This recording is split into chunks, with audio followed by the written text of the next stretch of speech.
Hi smart people, how are you all. So यार, हमारी आज की इस मुलाकात में हम लोग स्टार्ट करने वाले हैं एक नया चैप्टर जिसके हम 30 क्वेश्चंस लगाएंगे। और ये जो चैप्टर है आपका, ये क्लास 12th का सबसे ज़्यादा पॉपुलर चैप्टर है। होपफुली आप सब गेस कर चुके हैं इसका नाम। सो आज हम बात करने वाले हैं ह्यूमन रिप्रोडक्शन के बारे में। इस पर आज हम 30 क्वेश्चंस लगाएंगे और डेट इज़ हाउ हम अपनी सीरीज़ को कंटिन्यू कर रहे होंगे, which is 3000 question series, right. तो बाकी सब बढ़िया है ना। स्टार्ट करते हैं हमारी आज की इस मुलाकात को। और सबसे पहला सवाल जो है आपके सामने है, एंड एज यू नो कि सवाल को खुद से देखना है, खुद से अटैम्प्ट करना है। उसके बाद हम इसका सॉल्यूशन देख रहे होंगे और साथ साथ में सॉल्यूशन के साथ साथ मैं आपको इस पूरे टॉपिक का जिसके बारे में सवाल है उसका कॉन्सेप्ट सिखा रहा हूँगा, राइट। तो आइए स्टार्ट करते हैं हमारे पहले सवाल के साथ। कह रहा है a chemical fertilizin is produce from. तो फर्टिलाइजन, एंटी फर्टिलाइजन, ये नाम आपने सुने होंगे इस चैप्टर के अंदर, राइट। तो ये जो फर्टिलाइजन है which is a kind of a glycoprotein, ये कौन बनाता है, स्पर्म या फिर ओवम, ठीक है। तो now you can guess the answer and then will discuss this together. तो होपफुली आपने क्वेश्चन को अटेम्प्ट किया होगा। अब देखते हैं इसका आंसर, ठीक है। तो देखो, जो आपके पास फर्टिलाइजन और एंटी फर्टिलाइजन है, it's a part of your fertilization. तो मैं आपको पहले बता देता हूँ कि स्टेप्स ऑफ फर्टिलाइजेशन क्या क्या होते हैं। अच्छा, उससे पहले इसका आंसर क्या है इस सवाल का। तो आंसर है आपका option number D, which is a mature egg. अब जिन बच्चों को आंसर पता है वो आगे फॉरवर्ड कर सकते हैं, जिनको नहीं पता वो कॉन्सेप्ट भी एक बार सीख सकते हैं, ठीक है। तो हम बात कर रहे हैं steps of fertilisation,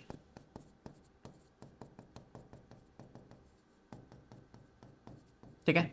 steps of fertilisation की अगर मैं आपसे बात करूं तो इसमें आपके पास काफ़ी सारे स्टेप्स आते हैं। फॉर एग्जांपल, सबसे पहला स्टेप क्या होता है, कैपेसिटेशन, ठीक है। First step is capacitation. तो कैपेसिटेशन में क्या होता है कि आपके पास जो स्पर्म है उसकी एंट्री होती है inside the female reproductive system, जिसमें काफ़ी सारे चेंजेस होते हैं। जैसे कोलेस्ट्रॉल लेवल, जो कोलेस्ट्रॉल की लेयर है स्पर्म के ऊपर, उसको हटाया जाएगा। उसके अलावा उसमें कैल्शियम का इन्फ्लक्स करवाया जाएगा ताकि उसकी जो टेल है उसकी विप्लैश मूवमेंट हो सके, राइट। ये सारे स्टेप्स आते हैं। सेकेंड स्टेप जो होता है उसमें फर्टिलाइजेशन में, उसे आप कहते हो basically anti fertilin, AF and fertilin reaction, right. और आपको पता होगा ये जो एंटी फर्टिलिन है ये कौन बनाता है।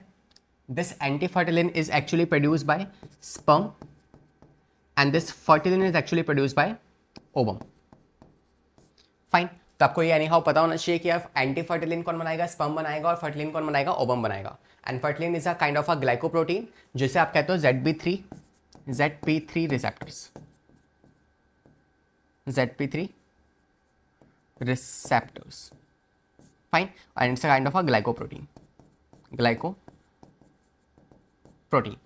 ओके। तो बच्चे भूल जाते हैं अक्सर कि इसका ये है या इसका ये है, तो आपको याद रखना है।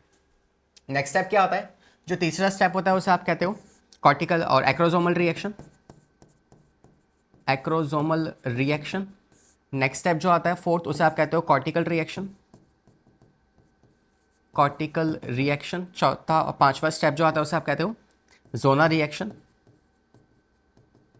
और फाइनली आपके पास सिक्स स्टेप आता है which is your karyogamy, plasmogamy और एम्फीमिक्सिस। तो वी कैन से पहले आएगा प्लाज्मोगेमी,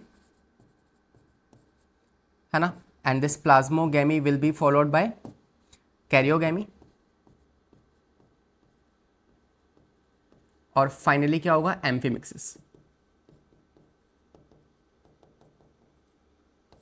ओके। तो इस तरीके से स्टेप्स में आपका पूरा स्टेप्स ऑफ फर्टिलाइजेशन कंप्लीट होंगे। और याद रखने वाली बात क्या है कि जो आपके पास AFF रिएक्शन जो होती है, इसमें से AF क्या है आपका, एंटी फर्टिलिन, और F क्या है आपका, दिस इज फर्टिलिन, ठीक है। And this is basically produce by sperm and that is produce by ovum. Sir क्यों होते हैं प्रोड्यूस, ताकि इनके बीच में कीमो अट्रैक्शन हो सके, ये एक दूसरे की तरफ अट्रैक्ट हो सके, ठीक है। कीमो अट्रैक्शन मूवमेंट के लिए, फाइन। तो we can say option number D is the correct answer for this question. आते हैं सेकंड क्वेश्चन पे। सेइंग स्पर्मियोजेनेसिस ऑफ स्पर्म, और या फिर इसी को आप स्पर्मेटलियोसिस भी कहते हो। तो जो स्पर्मियोजेनेसिस होता है वो इनमें से क्या ऑप्शन डिफाइन कर रहा है, आपको ये बताना है।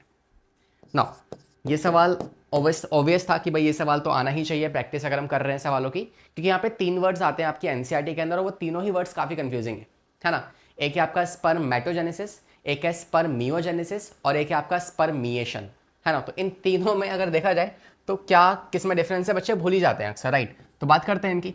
तो स्पर्मेटोजेनेसिस जो होता है,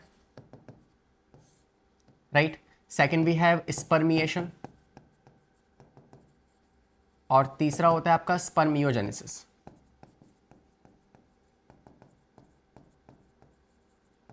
स्पर्मियोजेनेसिस। तो अगर देखा जाए ना इस सवाल के जवाब के ऊपर, तो हम कह सकते हैं कि देखो सवाल पूछ रहा है स्पर्मियोजेनेसिस के बारे में, तो पहले इसकी बात कर लेते हैं।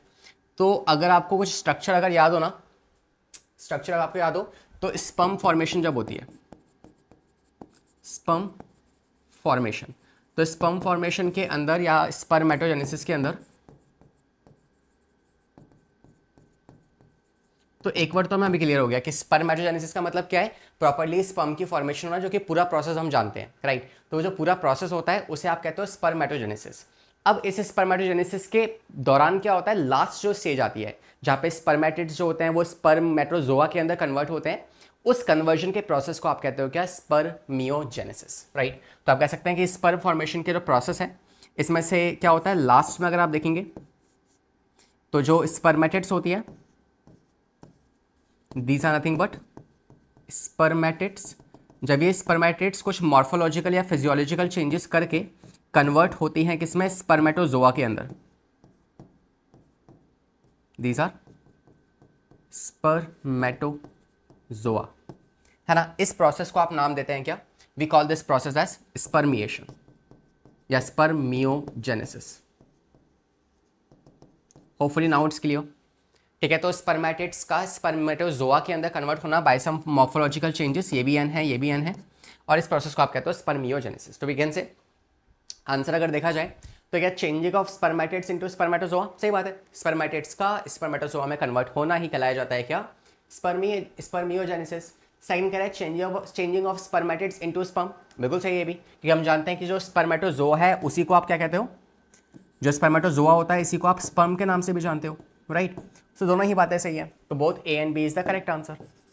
लेकिन सर जो आपके पास स्पर्मिएशन है उसका मतलब क्या होता है, तो स्पर्मिएशन का मतलब होता है कि जब सेमिनिफेरस टिब्यूल्स में से, late me just right first, इसका मतलब है when the head of sperm release from Sertoli cells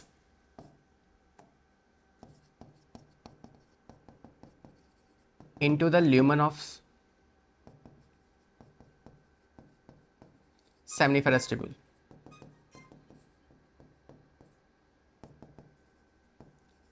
ठीक है, सेमिनिफेरस टिब्यूल। तो ये जो होता है ना, इस प्रोसेस को आप कहते हो क्या, this process is called as spermiation. तो जो आपके पास सेमिनिफेरस टिब्यूल थी, अगर उसमें से स्पर्म का हेड रिलीज होगा तो that process is called as, okay. तो if we have this seminiferous tubule, जिसके अंदर क्या है, we have the Sertoli cells, और हम जानते हैं इन सर्टोली सेल्स में क्या होता है, जो हेड ऑफ स्पर्म है वो एम्बेडेड होता है ताकि वो न्यूट्रिशन को ले सके, राइट। लेकिन जब प्रॉपर उसने न्यूट्रिशन ले लिया है उसके बाद क्या होगा, ये स्पर्म का जो हेड है ये यहाँ से रिलीज होके, ये जो ल्यूमन है, दिस इज ल्यूमन, ठीक है, and this is seminiferous tubule. तो निकल के वो ल्यूमन के थ्रू आपके एपिडिडाइमिस में जाएगा, and that process is called as spermiation. Hopefully now the question is clear to you, और पीछे का जो कॉन्सेप्ट है वो भी आपको रिवाइज हो चुका है, right. Next question, now it's a good question, थोड़ा सा आपको सोचना पड़ेगा सवाल के जवाब के लिए, एंड शायद इसलिए ये सवाल रखा गया है आपके लिए, राइट। तो think about it and then we will see the answer together. कर लिया भाई, देख लिया आंसर, चलिए तो देखते हैं क्या होगा इस सवाल का जवाब, और देखते हैं किसने सही जवाब दिया है इसका। देखा जाए तो हम कह सकते हैं कि a boy who has not pass through a puberty, एक लड़का है जिसने प्यूबर्टी अभी पास नहीं करी है ना, an injury to his anterior pituitary, तो उससे प्यूबर्टी आने से पहले क्या हुआ, उसकी जो एंटीरियर पिट्यूटरी है ना उस पर डैमेज हो गया, such that FSH is no longer produce, तो उसमें FSH नहीं बन पा रहा है, ठीक है। तो अगर FSH नहीं बन पा रहा है तो क्या होगा वो हम देख लेंगे। फिर कह रहा है कि LH secretion is normal, LH जो है वो प्रॉपर्ली फॉर्म हो रहा है, okay sir. Next, after he grows to a maturity one would expect that he would be, तो मैच्योरिटी के बाद उसके अंदर क्या चीज़ होनी चाहिए ये आपको बताना है आफ्टर मैच्योरिटी। तो देखा जाए तो यार मैच्योरिटी हो जाएगी, प्यूबर्टी आ जाएगी, तो उस टाइम पे क्या होगा, LH एंड जो आपके FSH है इनका काम शुरू हो जाएगा बॉडी के अंदर। तो उस टाइम पे FSH तो काम कर ही नहीं रहा, सिर्फ LH काम कर रहा है। तो आपको पता है कि FSH की कमी की वजह से क्या हो जाता है, FSH अगर नहीं होगा तो FSH करता क्या है, FSH के पास होते हैं, FSH जो होता है ये फंक्शन करता है या फिर ये स्टिमुलेट करता है सर्टोली सेल्स को, है ना, it will stimulate Sertoli cells. आपको पता है कि FSH के रिसेप्टर्स कहाँ होते हैं मेल्स के अंदर, सर्टोली सेल्स में होते हैं। तो it will stimulate Sertoli cells to perform what, spermiogenesis या स्पर्मेटोजेनेसिस, स्पर्मेटोजेनेसिस। आपको पता है कि अगर को उस बॉय के अंदर FSH काम नहीं कर रहा है तो स्पर्मेटोजेनेसिस भी नहीं हो पाएगा, और नहीं हो पाएगा तो वो पर्सन कैसा होगा, स्टेराइल हो जाएगा, मतलब वो स्पर्म्स नहीं बना पा रहा है, ठीक है, वो स्टेराइल हो जाएगा, स्पर्म्स नहीं बन पा रहे हैं उसके अंदर, ठीक है सर। दूसरा आपको पता है कि LH ठीक से काम कर रहा है, और LH का काम क्या होता है, LH जो है ये आपके एंड्रोजन बनवाता है, और it basically act on the Leydig cells, ठीक है, stimulate Leydig cells and to produce what, to produce the androgen. और एंड्रोजन क्या करेगा, फंक्शन ऑफ एंड्रोजन क्या होते हैं, पहला फंक्शन होता है कि सर ये जो एंड्रोजन है ये secondary sexual organ, secondary sexual characters को लेके आना, सेकेंडरी सेक्सुअल ऑर्गन्स को डेवलप करवाना, पहला काम। दूसरा काम, सेकेंडरी सेक्सुअल कैरेक्टर्स को लेके आना, ये काम होता है इसका। तीसरा काम होता है कि it also helps in descents of testis, ये एब्डोमेन से टेस्टिस को डिसेंडिंग में भी हेल्प करता है, ठीक है।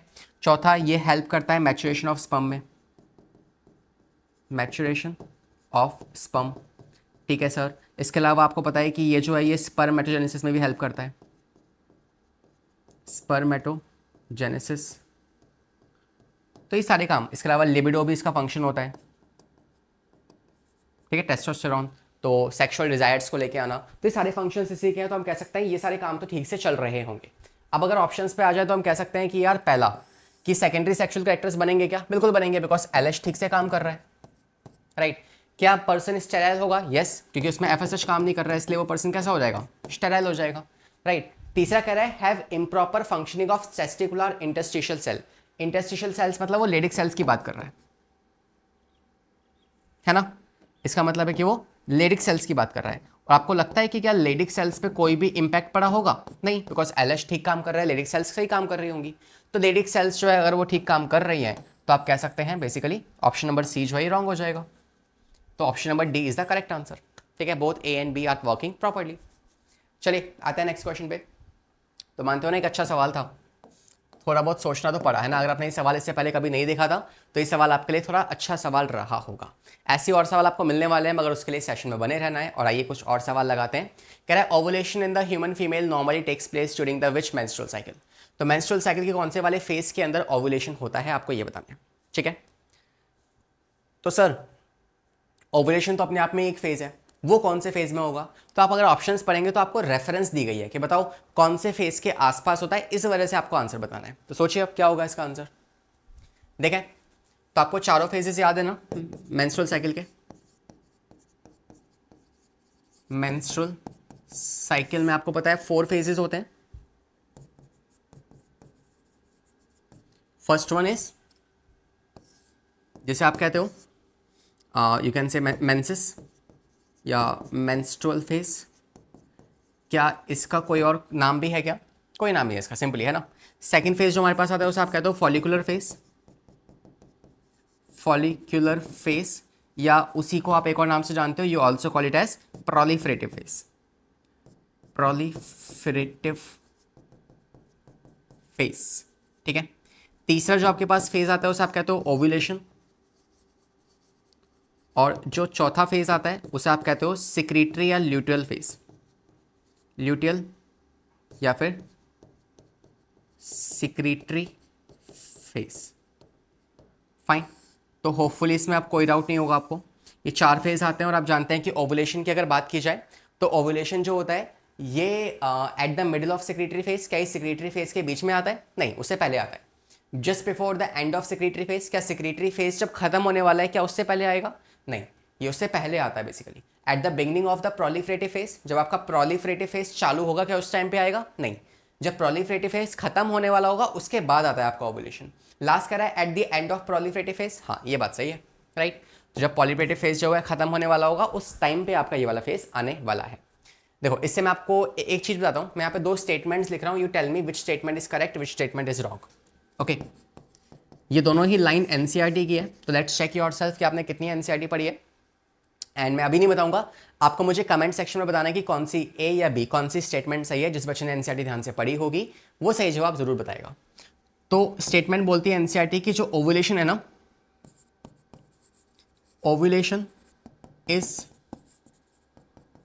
फॉलोड बाय सिक्रीटरी फेज, या फिर दूसरी स्टेटमेंट है, ये ए स्टेटमेंट है, और बी स्टेटमेंट है कि जो आपके पास सिक्रीटरी फेज है, सिक्रीटरी फेज इज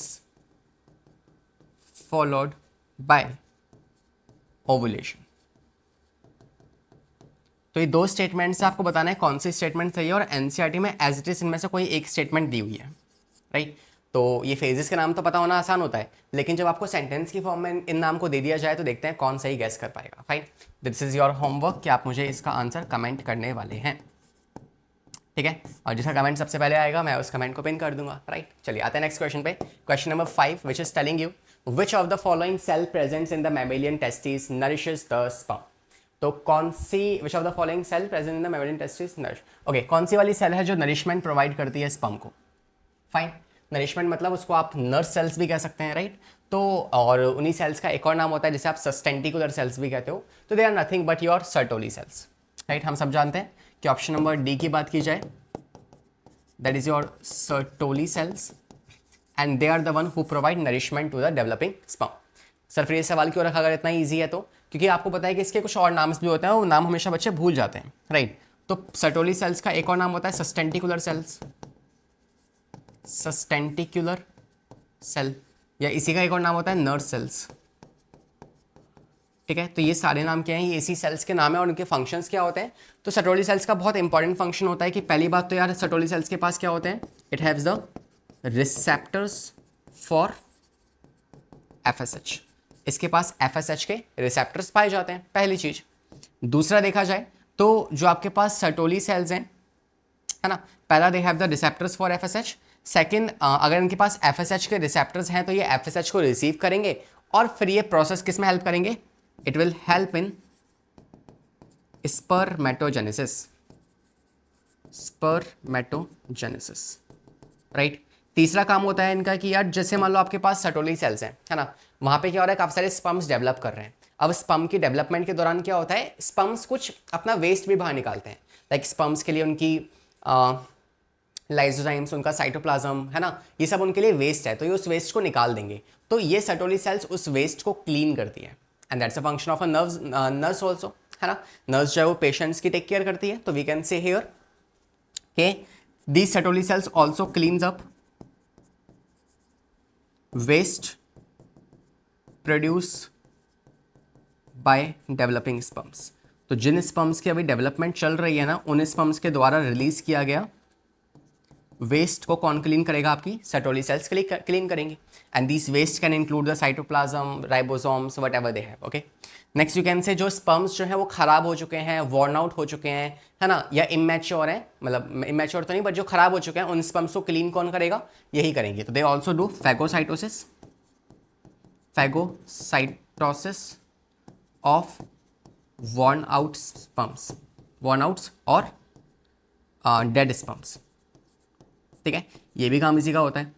इसके अलावा आपको पता है कि जो सर्टोली सेल्स होती हैं they also have some certain functions की, ये कुछ एंजाइम्स, कुछ प्रोटीन्स रिलीज करवाती हैं, जैसे कि मुलेरियन इनहिबिटरी फैक्टर, दे रिलीजेस इनहिबिन, दे रिलीजेस एंड्रोजन बाइंडिंग प्रोटीन्स, है ना। तो ये सारे काम कौन करते हैं, यही करती है। तो इसके पास और भी काम है कि ये 3 प्रोटीन्स को रिलीज करवाएगी, एंड दोज 3 प्रोटीन्स आर, सबसे इंपॉर्टेंट है, पहला है आपके पास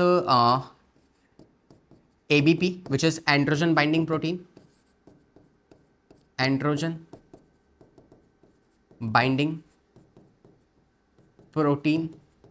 सेकेंड होता है कि ये रिलीज करवाती हैं मुलेरियन इनहिबिटरी फैक्टर MIF, ठीक है, और तीसरा ही रिलीज करवाती हैं इनहिबिन। अब इनके फंक्शंस में डिटेल में डिस्कस नहीं कर रहा हूँ बिकॉज लेक्चर बहुत लंबा हो जाएगा, right. So you all know what are the functions of this, okay. So we have just got all the details about the Sertoli cells, hopefully you got the answer. आते हैं next question पे। Question number 6 देखते हैं, कह रहा है second mitotic division of the ova takes place. तो second mitotic division जो है कब होती है, आपको ये बताना है ना। So this question is actually from the topic of ovulation, और oogenesis। तो oogenesis जो टॉपिक है उसके ऊपर बेस्ड ये सवाल है, सोचिए आराम से, then tell me the answer. क्योंकि इसमें कुछ ऐसे ऑप्शंस हैं जो आपको सेम सेम लग सकते हैं, लेकिन हाँ आंसर आपका एक ही सही है, बाकी सारे ऑप्शंस इसमें गलत हैं। देखा जाए आंसर, होपफुली आपने अटेम्प्ट किया होगा। चलिए देखें, तो अगर सेकेंड मेयोटिक डिविजन्स तक पहुंचना है तो हमें शुरुआत करनी पड़ेगी किससे, आपके जर्मिनल एपिथेलियम से। तो if we have this is germinal epithelium which have the cells, right. तो for example we have this oogonia। तो oogonia जो होगी which is your mother cells जो कि 2n होगी, ये क्या करते हैं, सबसे पहले ये मल्टीप्लिकेटिव फेज में एंटर करती है, मल्टीप्लिकेटिव फेज। और आपको पता है प्यूबर्टी से पहले वहाँ पे 7 मिलियन तक क्या होंगे, oocytes प्रेजेंट होंगे। तो we have oogonia here, oogonia will multiply इस नंबर। तो फॉर एग्जांपल सबसे पहला oogonia मैं यहाँ बना दूँ दिस वन, ठीक है। इसने क्या किया, मल्टीप्लिकेटिव फेज में अपने नंबर को इंक्रीज करना स्टार्ट किया, और इस तरीके से हमारे पास क्या आ चुकी हैं, 4 सेल्स आ चुकी हैं, ठीक है। And these cells will be now showing the growth phase. यहाँ तक क्या हो गया, यहाँ तक हो गया मल्टीप्लिकेटिव फेज। अब आएगा ग्रोथ फेज। तो ग्रोथ फेज में क्या होगा, ये जो सेल्स हैं ये कन्वर्ट हो जाएंगे किसमें, आपके प्राइमरी oocyte में। तो दिस इज प्राइमरी oocyte, ठीक है। So we have this primary oocyte here. अब सारी कहानी चलेगी इस प्राइमरी oocyte के अंदर। अब ये जो प्राइमरी oocyte है ये कौन सा समय है, ये है समय आपके बर्थ का। So at the time of birth this oogonia gets converted into primary oocyte, और ये प्राइमरी oocyte आपकी मियोसिस फर्स्ट को स्टार्ट कर देगी, लेकिन बर्थ से लेके प्यूबर्टी तक ये अरेस्ट हो जाएगी, ये अपनी ग्रोथ को रोक देगी, ये एकदम स्टॉप हो जाएगी, ठीक है। तो we can say instead of just drawing this line here, let me just draw this line somewhere here. So this is the time comes, जब क्या होगा, जब ये सेल जो है यहाँ पे, अब ये जो प्राइमरी oocyte है ये एंटर कर चुकी है किसके अंदर, आपकी मियोसिस फर्स्ट में। लेकिन हुआ क्या कि इस मियोसिस फर्स्ट में ये अरेस्ट हो चुकी है, राइट। तो we can say arrest at diplotene phase of prophase first of meiosis first, ठीक है। तो मियोसिस फर्स्ट की जो डिप्लोटीन फेज है वहां पे ये अरेस्ट हो चुकी है, और यहाँ पे रुक जाएगी, ठीक है। कब तक, जब तक प्यूबर्टी ना आ जाए। तो अब जिस टाइम पे आप देखेंगे कि प्यूबर्टी आएगी ना, तब जाके ये जो अपनी मियोसिस फर्स्ट कंप्लीट कर पाएगी और डेवलप हो पाएगी सेकेंडरी oocyte में। तो अब यहाँ पे क्या आ चुकी है, मान लो हम मान लेते हैं कि यहाँ पे ये बर्थ का समय था और ये प्यूबर्टी है। तो इस टाइम तक ये क्या रही, अरेस्ट रही है। अब जैसे ये सेल जो है प्यूबर्टी को हिट करेगी, प्यूबर्टी के बाद क्या होगा, ये अपनी मियोसिस फर्स्ट कंप्लीट करके ये कन्वर्ट होगी आपके सेकेंडरी oocyte के अंदर, ठीक है। तो इसी कहानी को मैं आगे अगर कंटिन्यू रखता हूं तो मैं कह सकता हूं कि we have this as primary oocyte, जो कि प्यूबर्टी के बाद अपनी सेकेंड मियोसिस फर्स्ट कंप्लीट कर लेगी। तो meiosis first is completed, meiosis first complete, और ये कन्वर्ट हो जाएगी किसके अंदर, it will be converted into 2 things. पहली आपकी small polar body, first polar body, और सेकंड क्या होगा, सेकेंडरी oocyte। अब ये जो सेकेंडरी oocyte है ये वापस से अरेस्ट हो जाएगी किसके अंदर, ये अरेस्ट हो जाएगी आपके metaphase first of meiosis second, ठीक है। तो मियोसिस या metaphase first of meiosis second में ये वापस से अरेस्ट हो चुकी है।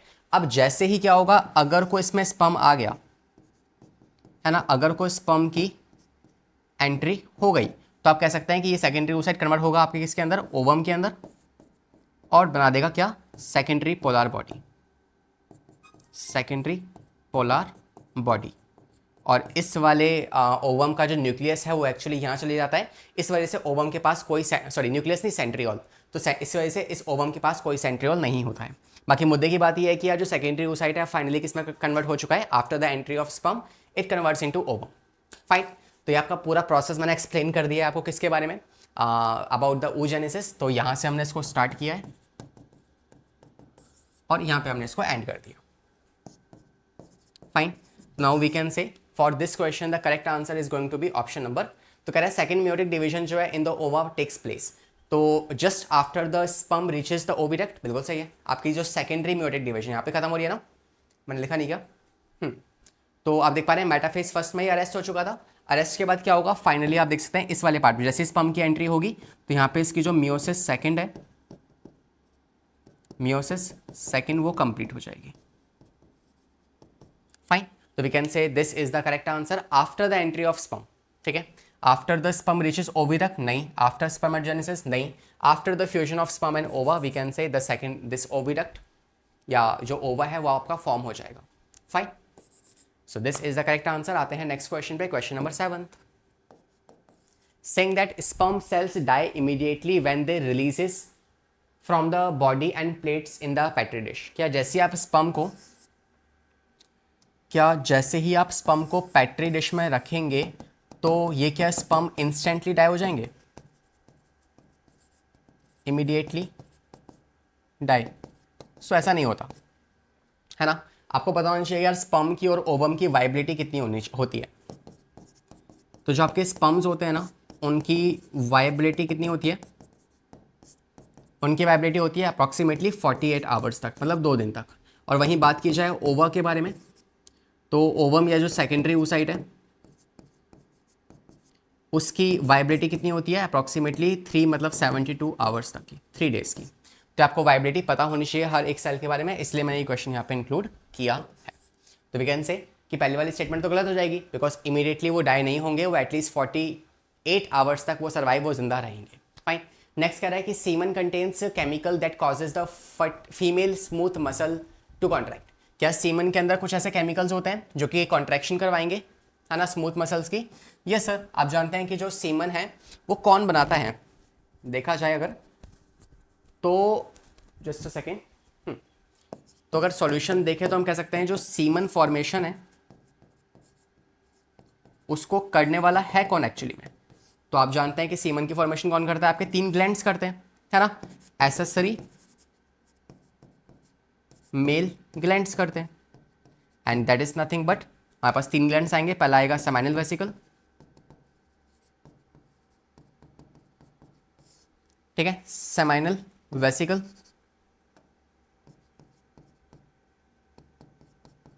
सेकंड जो हमारे पास आएगा वो आएगा प्रोस्टेट ग्लैंड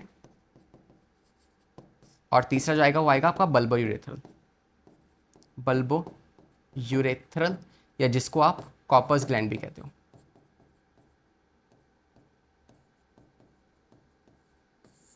फाइन. तो यहाँ पर अगर देखा जाए तो आपका जो सीमन जो सेमाइनल वेसिकल है ना इसका सिक्रेशन क्या क्या बोलता है. तो इसमें आपका सिक्रेशन आता है इनोसिटोल,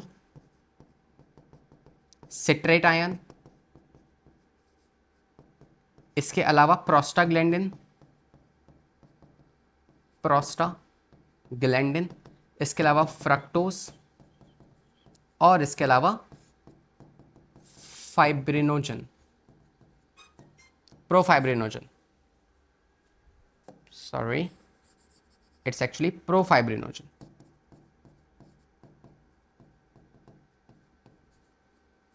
फाइन.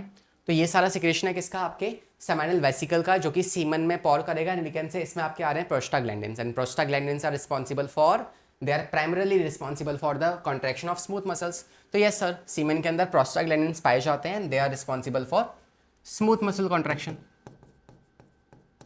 प्रोस्टाग्लैंडिन्स, ठीक है. So we can say first वाली इनकरेक्ट है, सेकंड वाली करेक्ट है. तो we can say the correct answer is option number C. हो गया सॉल्व. नेक्स्ट पे आ जाए, क्वेश्चन नंबर 8 पे आते हैं. कह रहे हैं which of the given option maintains the endometrium wall and pregnancy. तो एंडोमेट्रियम की वॉल को मेंटेन करने वाला कौन है और आपके प्रेगनेंसी को मेंटेन करने वाला कौन सा हार्मोन है. तो आपको पता होना चाहिए कि यार प्रेगनेंसी मेंटेनिंग हार्मोन्स हम किसे कहते हैं,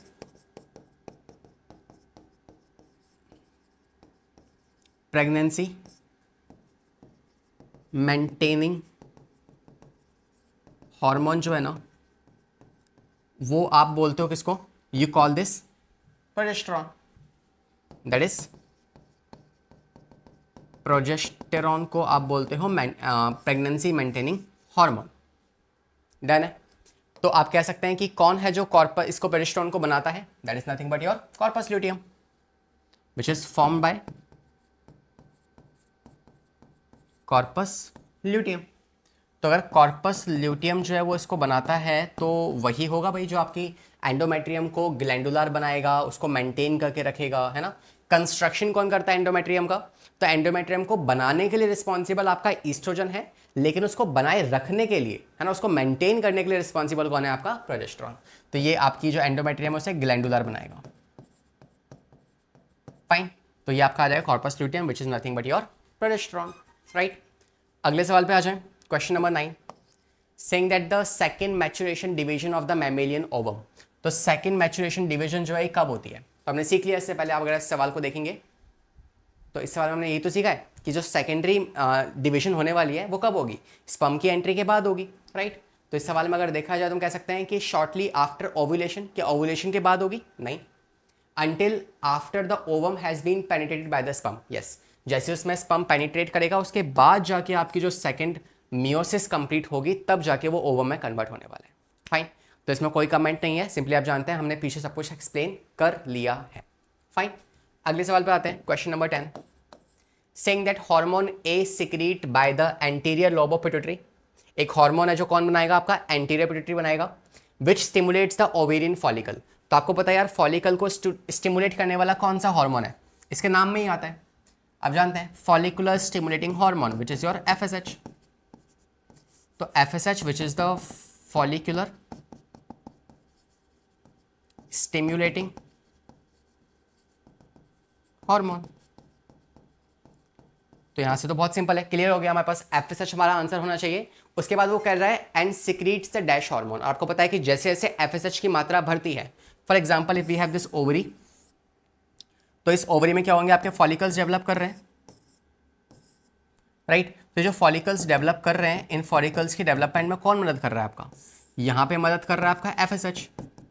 लेकिन जैसे ही ओवरी को पता लगता है कि यार आपके फॉलिकल्स ठीक से डेवलप होते जा रहे हैं, तो उस टाइम पे ये जो FSH है ये एक्ट करता है ग्रैनुलोसा सेल्स पे, और साथ साथ में क्या होता है? आपका डेवलप या बनना स्टार्ट होता है ईस्ट्रोजन,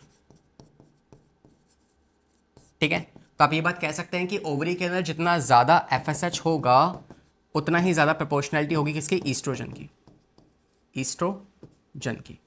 फाइन, तो जितना ज़्यादा FSH उतना ही ज़्यादा ईस्ट्रोजन। तो वी कैन से जब FSH डेवलप या फिर FSH की मात्रा बढ़ेगी, फॉलिकल्स डेवलप करेंगे, तो आपका ज़्यादा से ज़्यादा ईस्ट्रोजन बनना स्टार्ट होगा, जिसकी वजह से आपकी एंडोमेट्रियम की वॉल कंस्ट्रक्ट होना स्टार्ट होगी। फाइन, तो option number D is the correct answer for this question, right. अगले सवाल पे आ जाओ, question number 11, saying at the time of birth the oocyte have the stage. तो बर्थ के टाइम पे आपकी oocyte कौन सी स्टेज में होती है, आपको ये समझाना। देखा जाए, देखो, तो जब मैंने आपको ये पूरा एक्सप्लेन किया है, तो इस एक्सप्लेनेशन के टाइम पे मैंने आपको बताया ना, बर्थ के टाइम पे आप जानते हैं कि जो प्राइमरी oocyte है वो स्टक हो चुकी है, वो अरेस्ट हो चुकी है। कौन से वाले स्टेज के अंदर? वो स्टक हो चुकी है आपके diplotene phase of prophase first. तो प्रोफेज फर्स्ट में वो जाके अरेस्ट हो गई है, और फिर प्यूबर्टी जब आएगी उसके बाद वो अपनी मियोसिस फर्स्ट कंप्लीट करके सेकेंडरी oocyte में कन्वर्ट होगी। तो we can say write there in the question, हम कह सकते हैं कि जो आपका at the time of birth oocyte कौन से स्टेज में रुक गया है? वो रुक गया है आपके प्रोफेज फर्स्ट में, और मोर प्रिसाइजली आप कह सकते हैं प्रोफेज फर्स्ट के डिप्लोटीन वाले फेज में,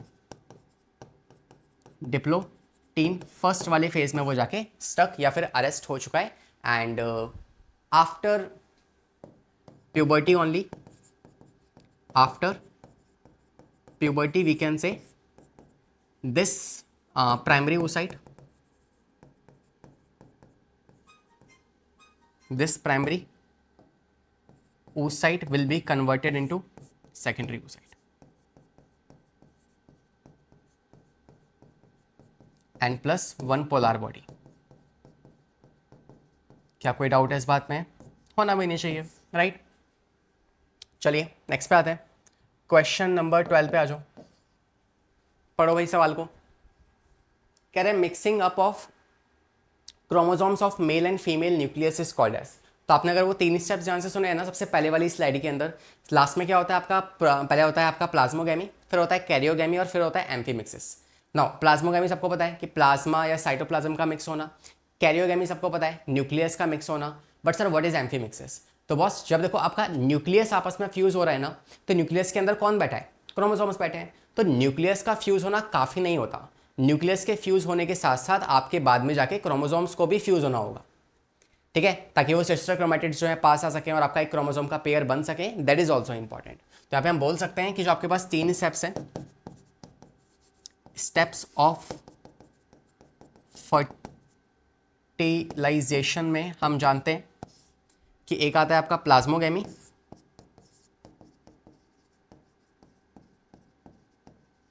दूसरा आपका आता है कैरियोगेमी,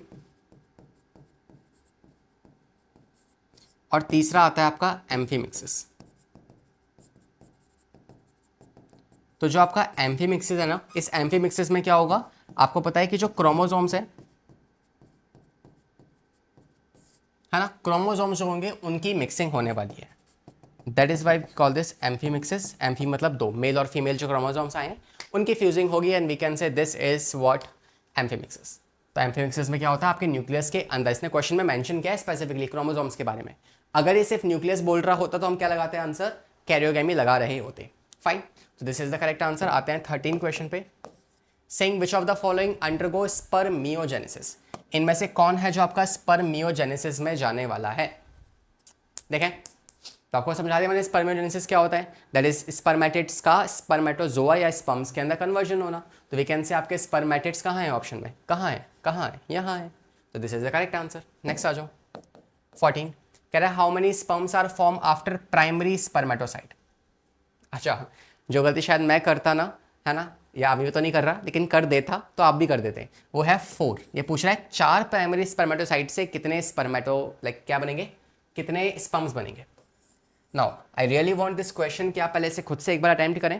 हालांकि ये सवाल पढ़ने से पहले ही मुझे आपको बोलना चाहिए था, ताकि आप भी इस 4 वर्ड को इग्नोर कर देते। बच्चे कर देते हैं अक्सर, राइट, हो जाती है ये गलती, बट ये गलती मंजूर नहीं है हमारे एग्जामिनेशन में। जितनी गलती करनी है अभी कर लो, यहाँ कर लो, बाद में नहीं करना, राइट। देखते हैं आंसर। तो कह रहा है कि कितने स्पर्म्स बनेंगे फ्रॉम प्राइमरी स्पर्मेटोसाइट। तो आपको पता है कि we are having this spermatogonia, spermatogonia that is a mother cell which is 2n, ठीक है, मदर सेल 2n। इसमें क्या होगा, पहले आएगा आपका मल्टीप्लिकेटिव फेज, मल्टीप्लिकेटिव फेज, जहाँ पे अपना नंबर इंक्रीज करेगा। तो ये जो प्राइमरी स्पर्मेटोगोनिया है ये 2 बनाएगा, 2 से करते करते कब तक डिवीजन करेगा, 7 बार माइटोसिस करेगा, और तब जाके आपकी क्या बनेगी, आपकी प्राइमरी स्पर्मेटोसाइट बनेगी, प्राइमरी स्पर्मेटोसाइट। कितनी बार, 7 टाइम्स इसने माइटोसिस करी है, और तब इसने ग्रोथ फेज में एंटर करने के बाद ये फाइनली स्पर्मेटोसाइट में कन्वर्ट हुआ है। अभी जो प्राइमरी स्पर्मेटोसाइट है ना, इसमें आप देखो क्या होने वाला है, इसमें होगा मियोसिस फर्स्ट और 2 सेल्स बनेंगी, मियोसिस फर्स्ट होगा और 2 सेल्स बनेंगी, और फिर इन दोनों सेल्स में क्या होगी, मियोसिस सेकंड होगी और 4 सेल्स बनेंगी। यहां होगी मियोसिस सेकंड और आपके 4 सेल्स बनेंगे, and we call the cells as, और ये कौन है, ये है आपकी सेकेंडरी स्पर्मेटोसाइट,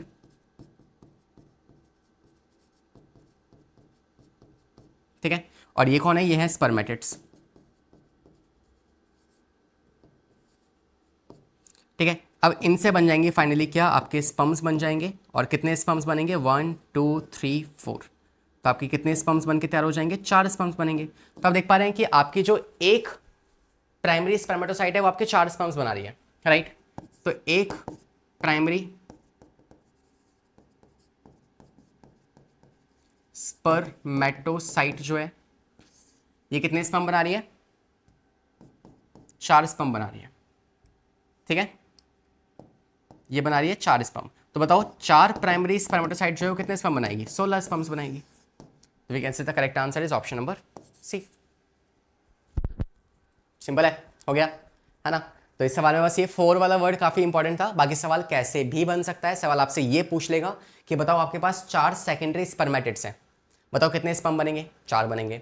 आपके पास 2 सेकेंडरी स्पर्मेटोसाइट है, तो आपको पता है 1 से कितने स्पर्म बनते हैं, 1 से 2 स्पर्म बनते हैं। भाई 2 से मिलके 4 बन रहे हैं ना, 1 से तो 2 ही बनेंगे, तो अगर एक सेकेंडरी स्पर्मेटोसाइट से 2 स्पर्म बनते हैं तो 4 से कितने बनेंगे, 8 बनेंगे। तो ऐसे पूछ सकता है वो आपसे। तो कोई भी डेटा के साथ वो खेल सकता है, आपको आना चाहिए। एक सवाल मैं आपको दे दे रहा हूँ। सवाल कुछ ऐसा है, कमेंट सेक्शन में मुझे आप बताना कि अगर आपके पास क्या है, 4 सेकेंडरी, सॉरी 440 ले लो, चलो 40 सेकेंडरी स्पर्मेटोसाइट्स हैं, तो बताओ उनसे कितने स्पर्मेटोजोआ बनेंगे, कितने स्पर्मेटोजोआ बनेंगे, आपको मुझे कमेंट करना है। फाइन, नेक्स्ट पे आ जाए। क्वेश्चन नंबर 15 देखो क्या कह रहा है। कह रहा है which one of the following statement about the human sperm is correct. Human sperm के बारे में कौन सी बात सही है। एक्रोजम जो होता है उसके पास कॉनिकल पॉइंटेड स्ट्रक्चर होता है जिसकी वजह से वो एग को चीर फाड़ देगा। तो ऐसे ना होता है, आपका स्पर्म है वो कोई कातिल थोड़ा है कि वो ड्रिलिंग मशीन लेके उसमें छेद कर देगा, राइट। तो ऐसा कुछ नहीं है, ठीक है। उसके पास कोई पॉइंटेड स्ट्रक्चर नहीं होता जो कि उसकी पियर्सिंग में मदद करेगा, ये गलत है, ठीक है। सेकंड कह रहा है the sperm lysin in the acrosome dissolves the egg and facilitate the fertilization, ये बात सही है, राइट। आप जानते हैं कि स्पर्म लाइसेंस पाए जाते हैं स्पर्म के पास। एंड आई एम सॉरी कि मैंने आपको ये क्वेश्चन करने का समय नहीं दिया, पहले आपको क्वेश्चन को रोक के, मतलब like I should have told you कि आप इसे अटैम्प्ट कीजिए, बट कोई बात नहीं है ना, अभी हमने इसको कर लिया है। बाकी अगर देखा जाए तो आपको पता है कि स्पर्म के स्ट्रक्चर में क्या होता है। If we have this sperm structure तो उसके पास क्या होता है, एक्रोसोम पाया जाता है, और यहाँ होगा nucleus and this is the head, और फिर आएगा इसके पास नेक वाला पोर्शन, और फिर आएगी टेल, राइट। तो अगर यहाँ पे देखा जाए तो ये जो एक्रोसोम है ना, this acrosome is nothing but, पहली बात तो इसके पास होते हैं स्पर्म लाइसिन, इट्स अ, ये हेड वाले पोर्शन में पाया जाएगा, and it's the cap like structure present in cap like structure, पहली बात। दूसरा, इसमें क्या होते हैं, स्पर्म लाइसिन पाए जाते हैं, मतलब स्पर्म को मारने वाले, देखो स्पर्म के पास ही स्पर्म को मारने वाले केमिकल्स हैं। और तीसरा स्पर्म लाइसिन जैसे कि हाइलुरोनाइडेज, ठीक है। तो इसके पास एक्रोसोम के पास ये होते हैं, स्पर्म लाइसेंस पाए जाते हैं। और ये कैसे बनता है acrosome, it is basically form by modification of Golgi apparatus, formed by modified Golgi. तो जो मॉडिफाइड गोल्गी बॉडीज़ हैं उनसे बनता है, तीनों ही एज अ क्वेश्चन फ्रेम हो सकते हैं कि बताओ स्पर्म लाइसिन कहाँ पाए जाते हैं, बताओ जो एक्रोसोम है वो किससे बनता है, दोनों सवाल आपसे बन सकते हैं। फाइन, अगर सवाल पे आए तो जो स्पर्म लाइसिन है उसके पास क्या है, हाइलुरोनाइडेज है, या उसके पास होते हैं आपके कोरोना पेनिट्रेटिंग एंजाइम्स, इसके पास होते हैं acrosome which is nothing but called as zona lysin. तो ये तीनों एंजाइम्स इसके पास पाए जाते हैं। तो अगर आपको एंजाइम्स के नाम बताऊँ तो कौन कौन से एंजाइम्स होंगे इसके पास, तो इसके पास पाया जाता है पहला एंजाइम जिसे आप कहते हो हाइलुरोनाइडेज, जो कि कोरोना रेडिएटर सेल्स जो होती हैं उसके आसपास जो ग्राउंड मैट्रिक्स है उसको हटाने के काम आता है, ठीक है, नियर द ओवम। सेकेंड जो इसके पास एंजाइम होता है उसे आप कहते हो corona penetrating enzymes, corona penetrating enzyme, ठीक है। तो ये कोरोना यहाँ चिपके बैठा हुआ है, इसको निकालना पड़ेगा। तो कोरोना पेनिट्रेटिंग एंजाइम्स जो हैं, ये वाले एंजाइम्स उस जो कोरोना रेडिएटर सेल्स होती हैं ओवम के आसपास उसको मारते हैं, ठीक है। और तीसरा जो एंजाइम होता है उसे आप कहते हो एक्रोसिन। सर एक्रोसिन क्या होता है, देखो अभी मैं इसके जैसे नाम लिखूंगा ना, दूसरा नाम लिखूंगा तो आपको समझ में आ जाएगा। इसका दूसरा नाम होता है आपका जोनालाइसिन, जोनालाइसिन। तो अब आप समझ चुके होंगे जोना पेलोसिडा को तोड़ने वाला एंजाइम कौन होगा, यही होगा। फाइन, तो ये 3 एंजाइम्स इसके पास पाए जाते हैं and hopefully you got the answer for this question, right. 16 question देखो, रीड इट बाय योरसेल्फ, फिर देखते हैं कैसे सॉल्व होगा ये। देखें भाई सॉल्यूशन इसका, देखो सवाल है मेमोरी ग्लैंड्स के ऊपर। अगर देखा जाए तो ये आपसे बोल रहा है कि जो मेमोरी ग्लैंड्स है उसमें आपको नाम दे दिए इसने, लेक्टिफेरस डक्ट को इसने एल से रिप्रेजेंट किया है ना, मेमोरी डक्ट्स को इसने एम से, मेमोरी ट्यूब्यूल्स को टी से, और मेमोरी एम्पुला को ए से। आपको ये स्ट्रक्चर अगर नहीं पता है ना तो you can just watch this structure. तो हमारे पास ये क्या होते हैं, ये मान लो रिब्स है, ठीक है। रिब्स को ऐसे क्रॉस सेक्शन कट करके दिखाया है, तो if this is a rib, तो अगर ये रिब है इसको मैं ऐसे काट दूंगा तो काटने के बाद आपको सर्कल दिखेगा ना, तो इट्स लाइक द रिब्स। और इनके बीच में क्या है हमारे पास, इनके बीच में है intercostal muscles. Fine, so we have these intercostal muscles, so these are intercostal muscles and these are what, these are ribs. Fine. इसके बाद क्या होगा, इसके बाद अगर आप देखेंगे ना तो just give me a second. हाँ जी, देखें इसका डायग्राम। तो कुछ इस तरीके से इस डायग्राम बनेगा इसका, जहाँ पे हमारे पास सबसे पहले आएंगी,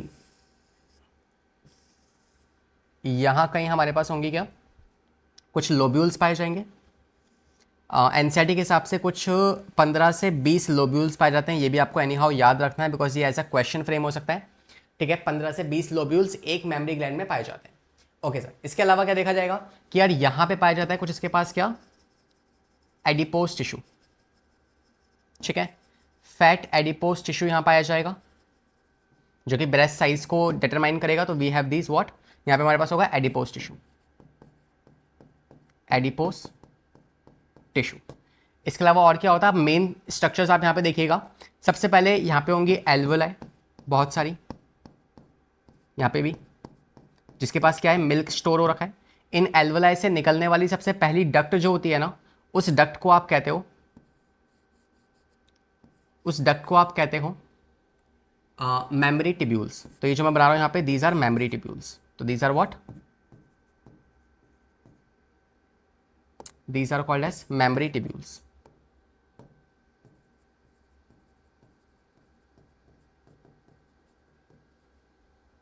फाइन। मेमोरी ट्यूब्यूल्स जो हैं, ये बहुत सारी मेमोरी ट्यूब्यूल्स ज्वाइन होकर आपकी बनाती हैं क्या, एक, ये मेमोरी ट्यूब्यूल्स ज्वाइन होकर बनाती हैं आपकी मेमोरी डक्ट। यहाँ पे मैंने एक एक दिखाई है, मगर बहुत सारी निकल रही होंगी। ठीक है, so these are what, these are memory ducts. ठीक है, मेमोरी डक्ट्स। तीसरा देखा जाए तो ये जो मेमोरी डक्ट्स हैं, ये ओपन होने वाली हैं आपके एक सोलोन से स्ट्रक्चर पे जो स्वेल हो रखा है, and we call this part as an ampulla. So this is ampulla. ठीक है, मैमेलियन एम्पुला। नेक्स्ट क्या होगा, ये जो है फर्दर जाके ओपन होगा आपके पतले पतले ट्यूब्स के अंदर, जिसे आप कहते हो क्या, लेक्टिफेरस डक्ट, लेक्टिफेरस डक्ट। और फाइनली क्या होगा, ये आगे जाके ओपन होने वाला है इस पर्टिकुलर स्ट्रक्चर के अंदर, एंड जहाँ पे होगा, this is called as nipples. Fine. तो इस स्ट्रक्चर में अगर देखा जाए ना, तो हम डिफाइन कर सकते हैं कि यार सबसे पहले कौन सा स्ट्रक्चर आ रहा है, that is your alveoli is at the like starting. तो एल्वोलाई आएंगी, एल्वोलाई के साथ कौन निकल रही होती है, जो आपकी मेमोरी ट्यूब्यूल्स होंगी। उनसे आगे कौन ज्वाइन होगी, क्या बनती है आपकी, मेमोरी डक्ट्स बनती हैं। मेमोरी डक्ट्स फर्दर होती है एम्पुला के अंदर ओपन, और एम्पुला फर्दर जाके ओपन होता है लेक्टिफेरस डक्ट्स में, लेक्टिफेरस ट्यूब्यूल्स या लेक्टिफेरस डक्ट्स के अंदर। फाइन। तो अगर यहाँ पे हम देखा जाए तो हम कह सकते हैं सिंपली कि सबसे पहले क्या आएगा आपके पास, सबसे पहले आपकी आ जाएगी मेमोरी डक्ट्स, पहले आएगी मेमोरी ट्यूब्यूल्स। ठीक है, पहले आपका टी आ जाएगा। फिर डक्ट्स के लिए क्या यूज़ किया उसने, एम यूज़ किया है। उसके बाद उसने एम्पुला के लिए ए यूज़ किया है, और लेक्टिफेरस डक्ट्स के लिए एल यूज़ किया है। तो टी एम ए एल, तो टी एम ए एल किसमें है, आपका option number B is going to be the correct answer. Simple है। तो क्वेश्चन को आपने ठीक से समझ भी लिया है, हालांकि आपके पास उस टाइम पे इतना समय नहीं होगा, आपको फटाफट से माइंड में सोच के इसका आंसर इंस्टेंटली निकालना पड़ेगा, but that is how we can solve this question. ठीक है, तो अब आपके माइंड में पूरी इमेज जो है, पिक्चर क्लियर हो चुकी है, राइट। नेक्स्ट आते हैं क्वेश्चन नंबर 17 पे, saying that external opening of पीनस। पीनस की जो एक्सटर्नल ओपनिंग्स है उसे आप क्या कहते हो, यस। तो ये स्ट्रक्चर्स जो है एक्सटर्नल जेनिटेलिया है, and we have studied that, we call this prepuce, या जिसका एक और नाम होता है फोर स्किन। इसको आप फोर स्किन के नाम से भी जानते हो। फाइन। नेक्स्ट क्वेश्चन नंबर 18 पे आते हैं, saying that prostate gland surrounds the dash, it produces a milky slightly alkaline solution which forms dash volume of the semen. तो पहला सवाल तो यहाँ पे ये बन रहा है कि बताओ जो प्रोस्टेट ग्लैंड है ना, प्रोस्टेट ग्लैंड जो होगा वो कितना परसेंट सिक्रीशन कंट्रीब्यूट करता है सीमन में। तो आप जानते हैं it forms 20 to 25% of semen, इतना होता है इसका कंट्रीब्यूशन।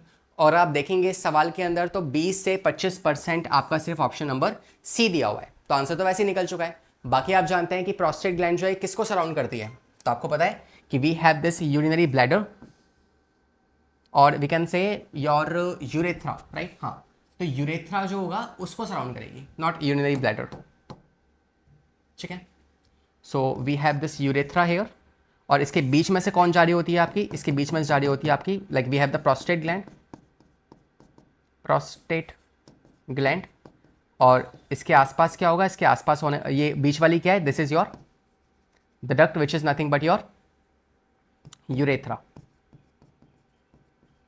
ठीक है, तो यूरेथ्रा जो है पास होती है प्रोस्टेट ग्लैंड के आसपास में से। तो we can say the correct answer for this question is option number A, urethra. Second 25%, और क्या होता है इसमें, सिट्रेट आयंस पाए जाते हैं। तो option number C is the correct answer. Fine, next पे आ जाए। क्वेश्चन नंबर 19 देखो, saying that dash present beneath the plasma membrane of oocyte। तो जो oocyte है ना, उसके नीचे है ना, जो oocyte है उसमें देखा जाए तो प्लाज्मा मेम्ब्रेन के नीचे क्या प्रेजेंट होगी, dash present beneath the plasma membrane. तो अगर आपको एक ओवम का स्ट्रक्चर याद हो तो कुछ ऐसा स्ट्रक्चर हम बनाते हैं इसका, जहां पे ये हमारे पास क्या होती है, plasma membrane.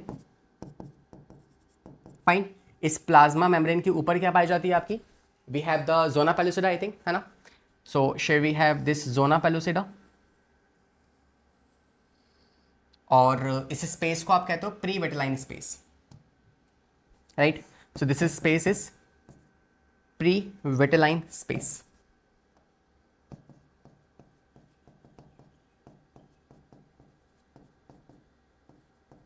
It's called as pre-vitelline space. Fine. And this yellow color structure is nothing but your zona pellucida. Zona pellucida. Fine. और इसके अंदर क्या होगा, आपका ओप्लाज्म होगा, उसके अलावा आपके न्यूक्लियस वगैरह होंगे, ये सब कुछ पाया जाएगा। और आपको ये भी पता होना चाहिए कि जो आपकी ओलेमा है उसके नीचे ही पाए जाते हैं आपके कॉर्टिकल ग्रैन्यूल्स, राइट, जो फ्यूज करेंगे जोना पेलुसिडा के पास, और फाइनली क्या होगा, thickening of zona pellucida finally हो जाएगा, राइट। तो we can say these are cortical granules, cortical granules. Fine, तो हम कह सकते हैं कि ये कह रहा है कि कौन है जो आपके प्लाज्मा मेम्ब्रेन के नीचे पाई जाएगी। तो प्लाज्मा मेम्ब्रेन के नीचे आपको पता है कॉर्टिकल ग्रैन्यूल्स पाए जाते हैं, ठीक है। नेक्स्ट वो कह रहा है these granules fuses with plasma membrane of oocyte and release there contest including what. तो इनके कंटेक्स्ट में क्या होता है, आपको पता है कि कॉर्टिकल एंजाइम्स होते हैं इनके पास, एंड बिटवीन विच लेयर, तो आप जानते हैं कि we have what, and zona pellucida. तो आप कह सकते हैं जो प्लाज्मा मेम्ब्रेन है और जो जोना पेलुसिडा है उसके बीच में ये अपने सब्सटेंस को रिलीज करने वाले हैं। फाइन, तो आप यहाँ से अगर आंसर्स को मैच करना शुरू करेंगे तो आप कह सकते हैं सबसे पहला कॉर्टिकल ग्रैन्यूल्स पाए जाएंगे, तो इस ऑप्शन में है या फिर इस ऑप्शन में है। सेकंड, वो क्या रिलीज करते हैं, आपका कॉर्टिकल एंजाइम रिलीज करते हैं, तो ये हो गया। फिर कहाँ पे रिलीज करेंगे, आपको पता है कि जोना पेलुसिडा और प्लाज्मा मेम्ब्रेन के बीच में रिलीज करेंगे। एंड फाइनली क्या होगा, ये प्रिवेंट करेगा मोनोस्पर्मी को, ठीक है, या फिर आप कहते हैं अलाउ करेगा मोनोस्पर्मी को कि सिर्फ एक ही स्पर्म एंट्री ले पाए। तो we can say B is the correct answer.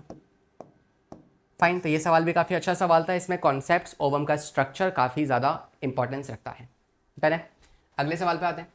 Question number 20 देखो, saying that in the human female में menstruation can be deferred by the administration of. तो आप जानते हैं मेंस्ट्रुअल साइकिल में आने वाले सबसे ज़्यादा इंपॉर्टेंट हार्मोन्स कौन से होते हैं, प्रोजेस्टेरॉन और ईस्ट्रोजन। तो यही वो दो हार्मोन्स हैं जो बेसिकली आप जानते हैं कि मेंस्ट्रुअल साइकिल को डिफर या फिर चेंज करवा सकते हैं या ऑल्टरनेशन करवा सकते हैं, राइट।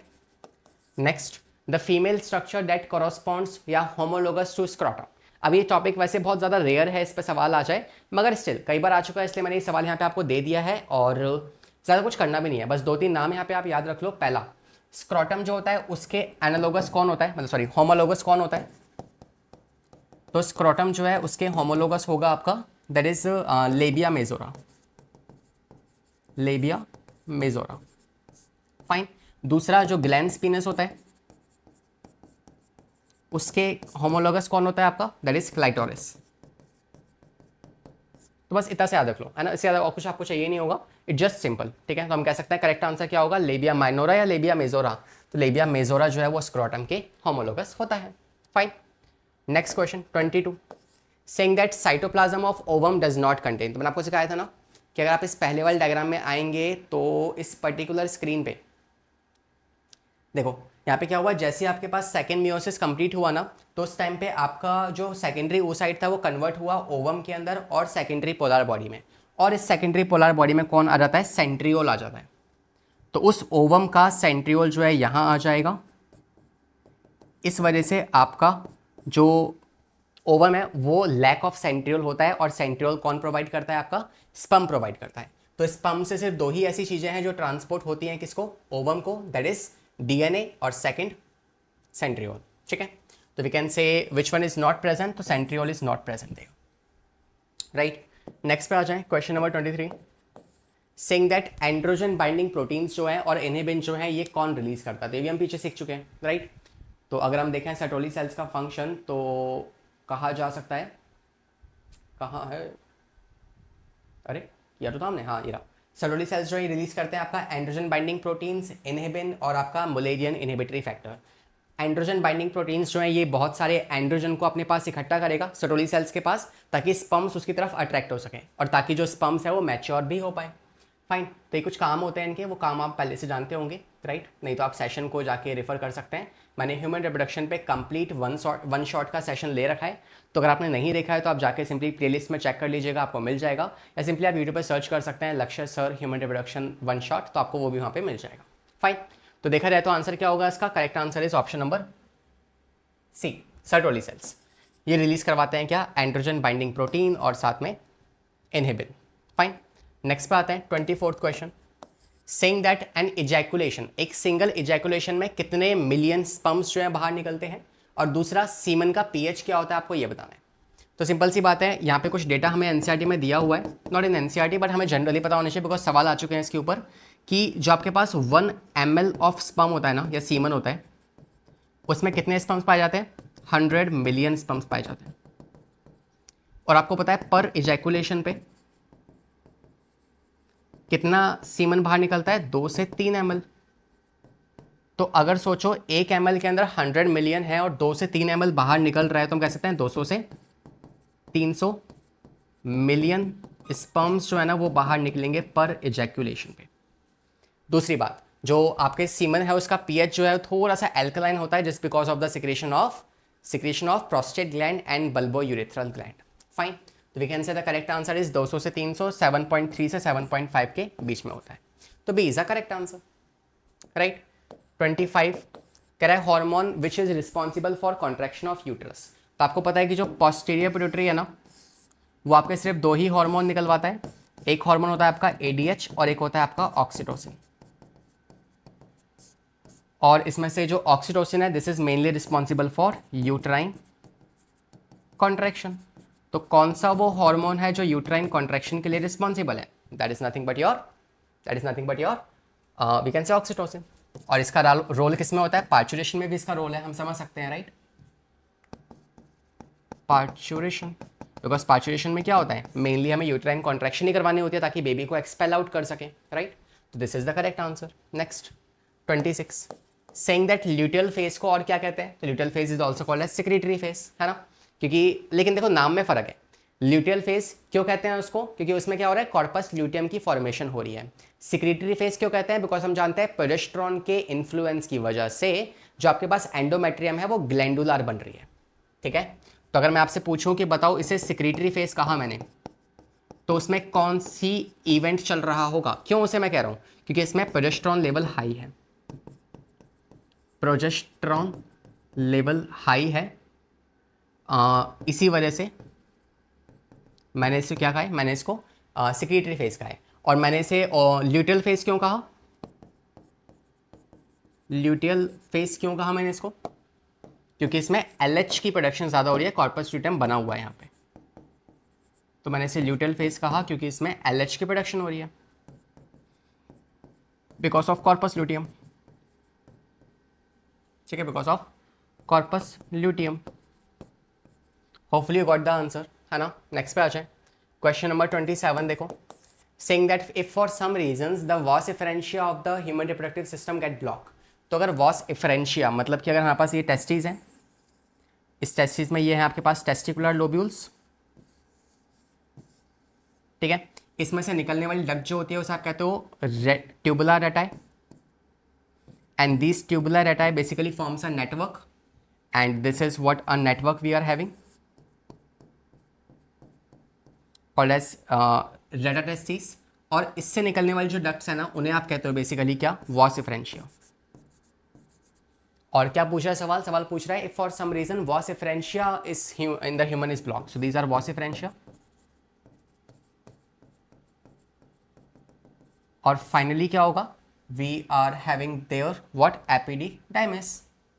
तो at the last but not the least we are having the structure called as epididymis,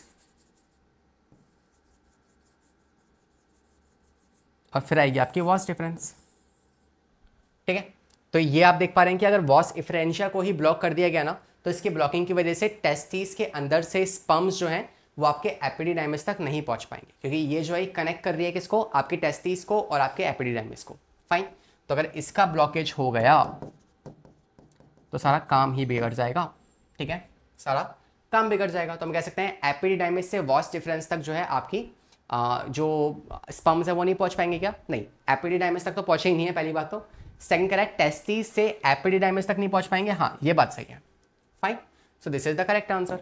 28th, saying that if mammalian ovum fails to get fertilized, which one is unlikely? तो पहले I want कि इस question को आप खुद से देखें, because ये वर्ड काफी इंपॉर्टेंट है यहाँ पे। आई नो स्टिल काफी बच्चे इस वर्ड को लेके परेशान होंगे कि इसका मतलब क्या है इस सवाल के हिसाब से। तो सवाल का मतलब ये है कि बताओ इनमें से कौन सा इवेंट नहीं होगा अगर ओवम फर्टिलाइज नहीं हुआ तो। अब आया समझ में? देखें आंसर, देखो देखा जाए तो हम कह सकते हैं कि अगर ओवम जो है वो फर्टिलाइज नहीं हुआ तो क्या नहीं होगा। आपको पता है कि ओवम अगर फर्टिलाइज नहीं हुआ है ना, अगर फर्टिलाइजेशन नहीं हुआ तो आपको पता है कि जो ओवरी के अंदर कॉर्पस ल्यूटियम बना था वो डीजनरेट होना स्टार्ट हो जाएगा। ओवरी जो है उसमें जो कॉर्पस ल्यूटियम बना है दैट विल स्टार्ट डीजनरेटिंग।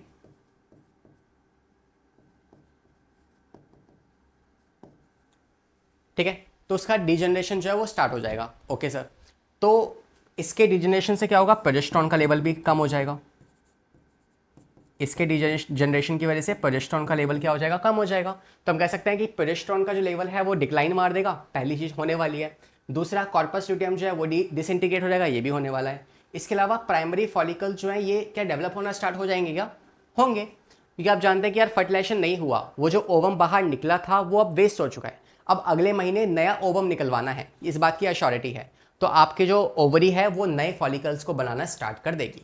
हालांकि ऐसा जनरली होगा but not necessary, generally but not necessary.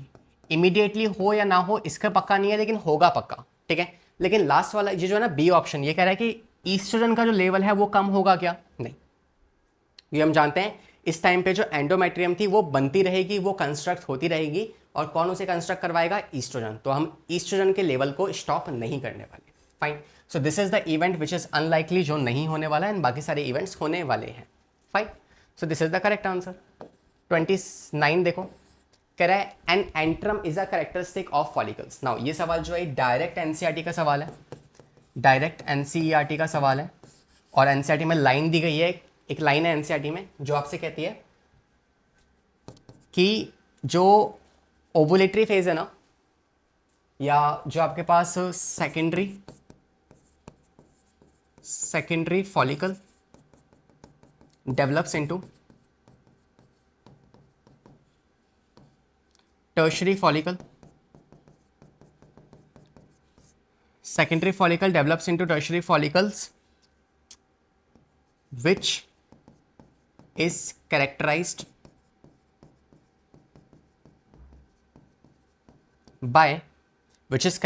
by antrum.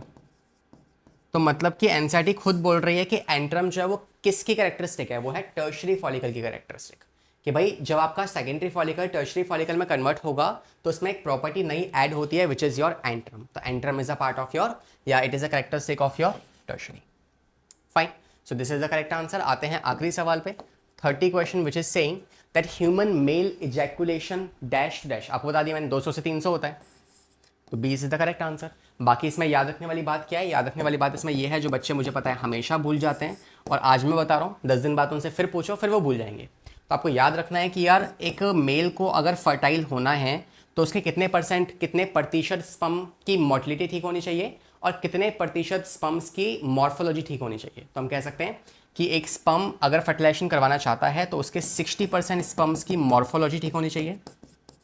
Morphology मतलब उसकी शेप ठीक होनी चाहिए, नॉर्मल होनी चाहिए, शेप नॉर्मल होनी चाहिए, और 40% स्पर्म्स जो हैं उनकी मोटिलिटी वो ठीक होनी चाहिए।